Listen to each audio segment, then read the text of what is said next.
Hello ਬੱਚੋ, ਅੱਜ ਦੇ ਇਸ ਲੈਕਚਰ ਵਿੱਚ ਤੁਹਾਡਾ ਹਾਰਦਿਕ ਸਵਾਗਤ ਹੈ। ਇਸ ਲੈਕਚਰ ਵਿੱਚ ਆਪਾਂ ਸ਼ੇਖ ਫਰੀਦ ਜੀ ਦੀਆਂ ਅਗਲੀਆਂ ਰਚਨਾਵਾਂ ਬਾਰੇ ਗੱਲ ਕਰਾਂਗੇ।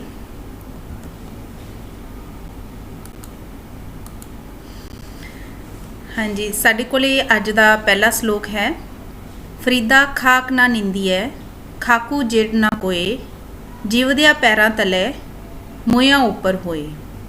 ਇਸ ਸ਼ਲੋਕ ਦੇ ਵਿੱਚ ਫਰੀਦ ਜੀ ਖਾਕ ਦੀ ਭਾਵ ਮਿੱਟੀ ਦੀ ਪ੍ਰਸ਼ੰਸਾ ਕਰਦੇ ਹਨ। ਮਿੱਟੀ ਦੀ ਗੱਲ ਕਰਦੇ ਫਰੀਦ ਜੀ ਇਸ ਨੂੰ ਮਨੁੱਖੀ ਵਿਵਹਾਰ ਦੇ ਸੁਭਾਅ ਦੇ ਨਿਮਰਤਾ ਦੇ ਨਾਲ ਜੋੜਦੇ ਹਨ ਕਿ ਸਾਨੂੰ ਖਾਕ ਨੂੰ ਨਿੰਦਣਾ ਨਹੀਂ ਚਾਹੀਦਾ। ਖਾਕ ਮਿੱਟੀ ਭਾਵ ਮਿੱਟੀ ਨੂੰ ਨਿੰਦਣਾ ਨਹੀਂ ਚਾਹੀਦਾ, ਕਿਉਂਕਿ ਮਿੱਟੀ ਵਰਗਾ ਹੋਰ ਕੋਈ ਨਹੀਂ। ਭਾਵ ਜੋ ਮਿੱਟੀ ਦੇ ਵਿੱਚ ਸਬਰ ਸੰਤੋਖ ਹੈ, ਉਹ ਜਿਹਾ ਸਬਰ ਸੰਤੋਖ ਸਾਨੂੰ ਮਨੁੱਖ ਨੂੰ ਵੀ ਆਪਣੇ ਸੁਭਾਅ ਦੇ ਵਿੱਚ ਲੈ ਕੇ ਆਉਣਾ ਚਾਹੀਦਾ ਹੈ।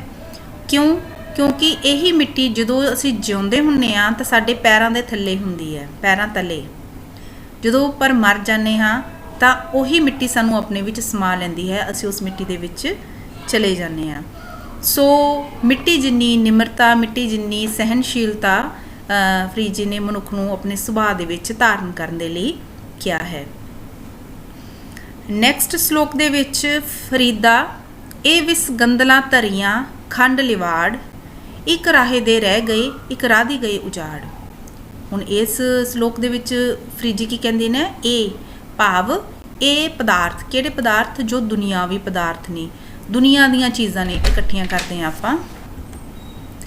ਦੁਨਿਆਵੀ ਸੁੱਖ ਸਹੂਲਤਾਂ ਨੂੰ ਮਾਣਨ ਦੀਆਂ ਜਿਹੜੀਆਂ ਚੀਜ਼ਾਂ ਨੇ, ਘਰ ਹੈ, ਜ਼ਮੀਨ ਹੈ, ਔਰ ਪੈਸਾ ਧੇਲਾ ਹੈ, ਕਹਿੰਦੇ ਇਹ ਸਾਨੂੰ ਬੜੀਆਂ ਚੰਗੀਆਂ ਲੱਗਦੀਆਂ ਨੇ। ਪਰ ਫਰੀਦ ਜੀ ਇਹਨਾਂ ਨੂੰ ਕੀ ਕਹਿੰਦੇ ਨੇ? ਵਿਸ ਗੰਦਲਾਂ ਨੇ। ਵਿਸ ਭਾਵ ਜ਼ਹਿਰ ਦੀਆਂ ਭਰੀਆਂ ਹੋਈਆਂ ਗੰਦਲਾਂ ਜਿਵੇਂ ਖਾਣ ਵਾਲੀ ਕੋਈ ਚੀਜ਼ ਹੋਵੇ, ਵਿਸ਼ ਦੀਆਂ ਗੰਦਲਾਂ ਨੇ, ਪਰ ਇਹ ਸਾਨੂੰ ਚੰਗੀਆਂ ਲੱਗਦੀਆਂ ਨੇ। ਭਾਵ ਇਹਨਾਂ ਨੂੰ ਖੰਡ ਦੇ ਵਿੱਚ ਲਵੇੜ ਕੇ ਰੱਖਿਆ ਹੋਇਆ ਹੈ। ਅਸੀਂ ਉਹਨੂੰ ਖਾਂਦੇ ਹਾਂ, ਮਜ਼ਾ ਆਉਂਦਾ ਹੈ, ਅਸੀਂ ਦੁਨਿਆਵੀ ਚੀਜ਼ਾਂ ਨੂੰ ਇਕੱਠਾ ਕਰਦੇ ਹਾਂ, ਅਸੀਂ ਉਹਨੂੰ ਮਾਣਦੇ ਹਾਂ, ਸਾਨੂੰ ਚੰਗਾ ਲੱਗਦਾ ਹੈ। ਪਰ ਅਸਲ ਦੇ ਵਿੱਚ ਉਹ ਇਉਂ ਹੈ ਜਿਵੇਂ ਜ਼ਹਿਰ ਆਪਣਾ ਕੰਮ ਕਰਦਾ ਹੈ। ਕਿਵੇਂ? ਇੱਕ ਰਾਹੇ ਦੇ ਰਹਿ ਗਏ, ਇੱਕ ਭਾਵ ਕਈ ਜੀਵ ਰਾਹੇ ਦੇ ਭਾਵ ਉਹਨਾਂ ਗੰਦਲਾਂ ਨੂੰ ਬੀਜਦੇ ਰਹਿ ਗਏ। ਭਾਵ ਉਹ ਦੁਨਿਆਵੀ ਚੀਜ਼ਾਂ ਨੂੰ ਇਕੱਠੀਆਂ ਕਰਦੇ ਰਹਿ ਗਏ ਭਾਵ ਮੁੱਕ ਗਏ, ਖਤਮ ਹੋ ਗਏ। ਔਰ ਇੱਕ ਰਾਹ ਦੀ ਗਏ ਉਜਾੜ। ਇੱਕ ਤੇ ਕਈ ਕੀ ਹੈ? ਰਾਹ ਦੀ ਬੀਜੀ ਬਜਾਈ ਇਕੱਠੀ ਕੀਤੀ ਕਤਾਈ ਚੀਜ਼ ਨੂੰ ਉਜਾੜ ਕੇ ਚਲੇ ਗਏ ਹੈ, ਆਪਣੇ ਨਾਲ ਕੁਝ ਵੀ ਨਹੀਂ ਲੈ ਕੇ ਗਏ। ਕਈ ਤਾਂ ਦੁਨਿਆਵੀ ਵਸਤਾਂ ਨੂੰ ਇਕੱਠਾ ਕਰਨ ਦੇ ਵਿੱਚ ਹੀ ਰਹਿ ਗਏ, ਤੇ ਕਈ ਇਕੱਠੀਆਂ ਕੀਤੀਆਂ ਹੋਈਆਂ ਚੀਜ਼ਾਂ ਨੂੰ ਵੀ ਮਾਣ ਨਹੀਂ ਸਕੇ, ਸਗੋਂ ਉਹਨਾਂ ਨੂੰ ਉਜਾੜ ਗਏ। ਸੋ ਭਾਵ ਇੱਥੇ ਫਰੀਦ ਜੀ ਨੇ ਆਪਣੇ ਇਸ ਸ਼ਲੋਕ ਦੇ ਵਿੱਚ ਕਿਹਾ ਹੈ ਕਿ ਸਾਨੂੰ ਮਨੁੱਖ ਨੂੰ ਦੁਨਿਆਵੀ ਚੀਜ਼ਾਂ ਦੇ ਨਾਲ ਮੋਹ ਨਹੀਂ ਪਾਉਣਾ ਚਾਹੀਦਾ, ਬਲਕਿ ਨੇਕ ਕਰਮ ਕਰਨੇ ਚਾਹੀਦੇ ਨੇ ਜੋ ਉਹਦੇ ਨਾਲ ਜਾਣਗੇ।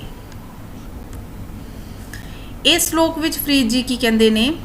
ਫਰੀਦਾ ਦਰ ਦਰਵਾਜੇ ਜਾਈ ਕੈ, ਕਿਉਂ ਡਿੱਠੋ ਕੜਿਆਲ, ਇਹ ਨਦੋਸਾਂ ਮਾਰੀਐ ਹਮ ਦੋਸਾਂ ਕਾ ਕਿਆ ਹਾਲ। ਕਹਿੰਦੇ ਨੇ ਫਰੀਦ ਜੀ ਕੜਿਆਲ ਦਾ ਭਾਵ ਬੇਟੇ ਇੱਥੇ ਇਹਨਾਂ ਨੇ ਦਿੱਤਾ ਹੋਇਆ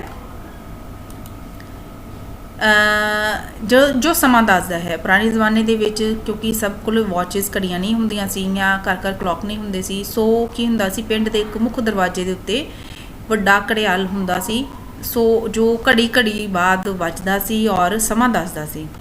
ਫਰੀਦ ਜੀ ਕਹਿੰਦੇ ਨੇ ਕਿ ਉਸ ਦਰਵਾਜ਼ੇ 'ਤੇ ਜਾ ਕੇ, ਹੇ ਮਨੁੱਖ ਤੂੰ ਉਸ ਘੜਿਆਲ ਨੂੰ ਕਿਉਂ ਨਹੀਂ ਦੇਖਦਾ, ਕਿਉਂ ਨਹੀਂ ਡਿੱਠਾ, ਕਿਉਂ ਨਹੀਂ ਦੇਖਦਾ? ਕਿਉਂ ਦੇਖਣ? ਉਹ ਕਿਉਂ ਕਹਿੰਦੇ ਨੇ? ਕਹਿੰਦੇ ਇਹ ਨਦੋਸਾ ਮਾਰੀਏ, ਇਹਦਾ ਕੋਈ ਦੋਸ਼ ਨਹੀਂ। ਇਸ ਘੜਿਆਲ ਦਾ ਜਿਹੜਾ ਘੜੀ ਵਜਾਇਆ ਜਾਂਦਾ ਹੈ, ਸੱਟ ਲਗਾਈ ਜਾਂਦੀ ਹੈ, ਉਹਦਾ ਕੋਈ ਦੋਸ਼ ਨਹੀਂ ਉਸਦਾ। ਪਰ ਫਿਰ ਵੀ ਉਹਦੇ ਨਿਰਦੋਸ਼ ਹੋਣ ਦੇ ਬਾਵਜੂਦ ਉਹਦੇ ਘੜੀ ਸੱਟ ਮਾਰੀ ਜਾਂਦੀ ਹੈ। ਤੇ ਜਿਹੜੇ ਅਸੀਂ ਦੋਸ਼ਾਂ ਨਾਲ ਭਰੇ ਹੋਏ ਹਾਂ, ਸਾਡਾ ਕੀ ਹਾਲ ਹੋਊਗਾ ਜਦੋਂ ਸਾਡੇ ਕਰਮਾਂ ਨੂੰ, ਸਾਡੇ ਅਮਲਾਂ ਨੂੰ ਦੇਖਿਆ ਜਾਊਗਾ। ਅਗਲੇ ਸ਼ਲੋਕ ਵਿੱਚ ਫਰੀਦ ਜੀ ਕਹਿੰਦੇ ਨੇ ਫਰੀਦਾ ਬਾਹਰ ਪਰਾਇਆ ਬੈਸਨਾ, ਸਾਈਂ ਮੁਝੇ ਨਾ ਦੇ, ਜੇ ਤੂੰ ਐਵੇਂ ਰਕਸੀ ਜਿਉ ਸਰੀ ਰੋਲੇ। ਇਹਦੇ ਵਿੱਚ ਹੁਣ ਫਰੀਦ ਜੀ ਕੀ ਕਹਿੰਦੇ ਨੇ ਕਿ ਬਾਹਰ ਪਰਾਇਆ ਬੈਸਨਾ, ਪਰਾਏ ਬੂਹੇ 'ਤੇ, ਬਾਹਰ ਪਰਾਇਆ ਭਾਵ ਪਰਾਏ ਬੂਹੇ 'ਤੇ ਬੈਸਣਾ, ਬੈਠਣਾ। ਸਾਡੇ ਪੰਜਾਬੀ ਕਲਚਰ ਦੇ ਵਿੱਚ ਇਹ ਹੈ ਕਿ ਅਸੀਂ ਕਦੇ ਵੀ ਕਿਸੇ ਦੇ ਮੰਗ ਕੇ ਜਾਂ ਕਿਸੇ ਦੇ ਪਰਾਏ ਦਰਵਾਜ਼ੇ ਦੇ ਉੱਤੇ ਬੈਠ ਕੇ ਅਸੀਂ ਆਪਦੀ ਜ਼ਿੰਦਗੀ ਨਹੀਂ ਕੱਟਦੇ, ਆਪਦੀ ਮਿਹਨਤ ਦੇ ਨਾਲ ਜ਼ਿੰਦਗੀ ਕੱਟਦੇ ਹਾਂ। ਸੋ ਉਸ ਕੰਟੈਕਸਟ ਦੇ ਵਿੱਚ ਇਸ ਗੱਲ ਨੂੰ ਸਮਝੀਏ ਤਾਂ ਫਰੀਦ ਜੀ ਕਹਿੰਦੇ ਕਿ ਹੇ ਰੱਬਾ ਸਾਈਂ, ਹੇ ਰੱਬਾ ਮੈਨੂੰ ਪਰਾਏ ਬਾਰ ਦੇ ਵਿੱਚ ਬੈਠਣਾ, ਮੈਨੂੰ ਇਹੋ ਜਿਹਾ ਜੀਵਨ ਨਾ ਦੇ ਬੈਠਣਾ ਪਵੇ।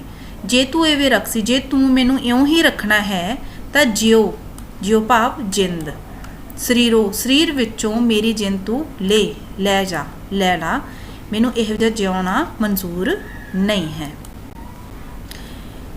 ਅਗਲੇ ਸ਼ਲੋਕ ਦੇ ਵਿੱਚ ਕੀ ਕਹਿੰਦੇ ਨੇ, ਫਰੀਦਾ ਵੇਖ ਕਪਾਹੈ ਜੈ ਥੀਆ, ਕਿ ਭਾਵ ਕਿ ਮਨੁੱਖ ਨੂੰ ਕਹਿੰਦੇ ਨੇ ਕਿ ਹੇ ਮਨੁੱਖ,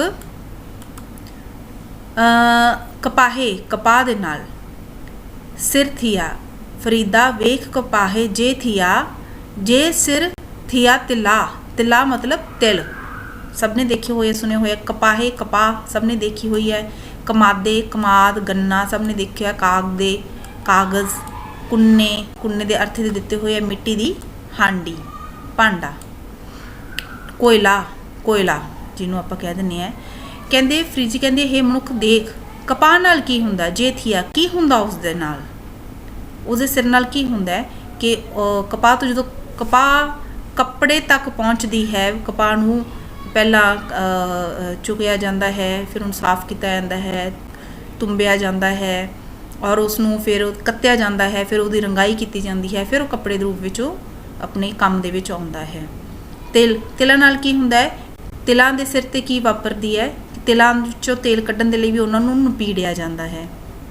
ਕਮਾਦ ਵਿੱਚੋਂ ਵੀ ਯੂਜ਼ ਕਰਨ ਦੇ ਲਈ ਉਹ ਗੰਨੇ ਨੂੰ ਨਪੀੜ ਕੇ ਉਹਦੇ ਵਿੱਚੋਂ ਉਹਦਾ ਰਸ ਕੱਢਿਆ ਜਾਂਦਾ ਹੈ। ਕਾਗਜ਼ ਬਣਾਉਣ ਦੇ ਲਈ ਕਾਗਜ਼ ਦਾ ਜਿਹੜਾ ਰॉ ਮਟੀਰੀਅਲ ਹੁੰਦਾ ਉਹਨੂੰ ਵੀ ਪਾਣੀ ਵਿੱਚ ਗਾਲਿਆ ਜਾਂਦਾ ਹੈ। ਕੁੰਨੇ ਮਿੱਟੀ ਦੀ ਹਾਂਡੀ ਬਰਤਨ ਦੇ ਨਾਲ ਅਸੀਂ ਕੀ ਕਰਦੇ ਹਾਂ, ਉਹਨੂੰ ਹਰ ਰੋਜ਼ ਅੱਗ ਦੇ ਉੱਪਰ ਰੱਖ ਦਿੰਦੇ ਹਾਂ। ਕੋਇਲੇ ਨਾਲ ਕੀ ਹੁੰਦਾ ਕਿ ਹਰ ਵਾਰ ਉਸ ਨੂੰ ਅੱਗ ਲਗਾਈ ਜਾਂਦੀ ਹੈ। ਕਹਿੰਦੇ ਇਹਨਾਂ ਸਭ ਨਾਲ ਕੀ ਕੁਛ ਹੁੰਦਾ ਹੈ, ਮਨੁੱਖ ਨੂੰ ਕਹਿੰਦੇ ਇਹਨਾਂ ਸਭ ਨਾਲ ਦੇਖੋ ਕੀ ਕੁਛ ਹੁੰਦਾ ਹੈ, ਇਹਨਾਂ ਨੇ ਕੋਈ ਮੰਦੇ ਕਰਮ ਨਹੀਂ ਕੀਤੇ, ਇਹਨਾਂ ਨਾਲ ਇੰਨਾ ਕੁਛ ਹੁੰਦਾ ਹੈ। ਤੇ ਮੰਦੇ ਕਰਮ ਕਰਾਂਦੇ ਆ, ਤੇ ਜੇ ਅਸੀਂ ਮੰਦੇ ਕਰਮ ਕਰਾਂਗੇ ਤਾਂ ਇਸ ਤਰ੍ਹਾਂ ਦੀ ਸਜ਼ਾ ਸਾਨੂੰ ਮਿਲ ਸਕਦੀ ਹੈ ਜਦੋਂ ਅਸੀਂ ਆਪਣੀ ਜ਼ਿੰਦਗੀ ਤੋਂ ਬਾਅਦ ਰੱਬ ਦੀ ਦਰਗਾਹ ਦੇ ਵਿੱਚ ਜਾ ਕੇ ਆਪਣੇ ਕਰਮਾਂ ਦਾ ਹਿਸਾਬ ਕਿਤਾਬ ਦੇਵਾਂਗੇ। ਸੋ ਇੱਥੇ ਵੀ ਫਰੀਦ ਜੀ ਨੇ ਇਸ ਸ਼ਲੋਕ ਦੇ ਵਿੱਚ ਵੀ ਚੰਗੇ ਕਰਮਾਂ ਦੀ ਕਰਨ ਦੀ ਗੱਲ ਕੀਤੀ ਹੈ। ਅੱਗੇ ਹੈ ਫਰੀਦਾ ਕਿੱਥੇ ਤੈਂਡੇ ਮਾਪਿਆ ਜਿੰਨੀ ਤੂੰ ਜਨਿਓ, ਤੈ ਪਾਸੋਂ ਉਹ ਲੱਦ ਗਏ ਤੂੰ ਅਜੇ ਨਾ ਪਤਿਨੋ। ਭਾਵ ਫਰੀਦ ਜੀ ਕੀ ਕਹਿੰਦੇ ਨੇ, ਕਿੱਥੇ ਤੈਂਡੇ ਮਾਪੇ, ਉਹ ਆਪਣੇ ਆਪ ਨੂੰ ਸੰਬੋਧਨ ਹੋ ਕੇ ਕਹਿੰਦੇ ਨੇ ਵੀ ਤੈਂਡੇ ਤੇਰੇ ਮਾਪੇ ਜਿਨ੍ਹਾਂ ਨੇ ਤੈਨੂੰ ਜਨਮ ਦਿੱਤਾ ਹੈ, ਜਨਿਓ ਜਨਮ ਦਿੱਤਾ ਹੈ। ਕਿਉਂਕਿ ਫਰੀਦ ਜੀ ਨਾਸ਼ਮਾਨਤਾ ਦੀ ਗੱਲ ਕਰਦੇ ਆ ਕਿ ਸੰਸਾਰ ਨਾਸ਼ਮਾਨ ਹੈ, ਜਿਸ ਨੇ ਜਨਮ ਲਿਆ ਹੈ ਉਸ ਦੀ ਮੌਤ ਹੋਣੀ ਹੀ ਹੈ। ਸੋ ਇੱਥੇ ਉਸ ਨਾਸ਼ਮਾਨਤਾ ਨੂੰ ਮਨੁੱਖੀ ਜਨਮ ਤੇ ਮਰਨ ਦੀ ਉਹਦੇ ਨਾਲ ਰਲਾ ਕੇ ਗੱਲ ਕਰਦੇ ਨੇ, ਸੰਕਲਪ ਦੇ ਨਾਲ। ਫਰੀਦ ਜੀ ਕਹਿੰਦੇ ਨੇ ਕਿ ਦੇਖ ਜਿਨ੍ਹਾਂ ਨੇ ਤੈਨੂੰ ਜੰਮਿਆ ਹੈ ਉਹ ਮਾਪੇ ਕਿੱਥੇ ਚਲੇ ਗਏ, ਤੈ ਪਾਸੋਂ ਉਹ ਲੱਦ ਗਏ, ਤੇਰੇ ਪਾਸੋਂ ਤੇਰੇ ਕੋਲੋਂ ਉਹ ਚਲੇ ਗਏ ਹੈ, ਇੱਥੋਂ ਲੱਦ ਗਏ ਆ ਭਾਵ ਚਲੇ ਗਏ ਨਾ। ਤੂੰ ਅਜੇ ਨਾ ਪਤਿਨੋ ਭਤੀਜਾ ਤਸੱਲੀ ਹੋਈ, ਭਾਵ ਤੈਨੂੰ ਹਜੇ ਤੱਕ ਵੀ ਇਸ ਚੀਜ਼ ਦਾ ਅਹਿਸਾਸ ਨਹੀਂ ਹੋਇਆ ਕਿ ਤੂੰ ਵੀ ਇੱਥੋਂ ਚਲੇ ਜਾਣਾ ਹੈ, ਤੂੰ ਹਮੇਸ਼ਾ ਪਰਮਾਨੈਂਟ ਇੱਥੇ ਨਹੀਂ ਰਹਿਣਾ ਹੈ।